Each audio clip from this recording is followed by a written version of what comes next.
How to fix audio issues on CapCut Mobile. First thing first, open up your CapCut app. And once you launch the application, make sure that you're logged in. Now you just want to head over to the project that you want to edit or that you want to fix the issue from. So for example, here I have this project right here.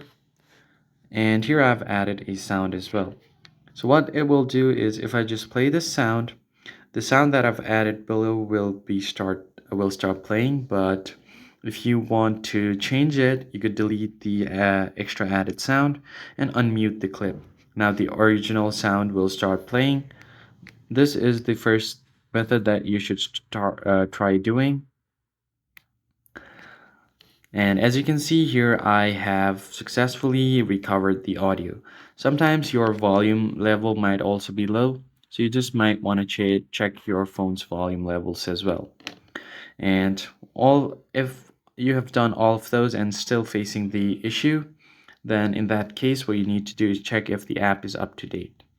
Head over to Play Store and simply search for CapCut, and then see if there is an update option available. If so, just update the app to its latest version and you should be good to go. I hope this tutorial was helpful to you guys. I'll see you guys on the next one.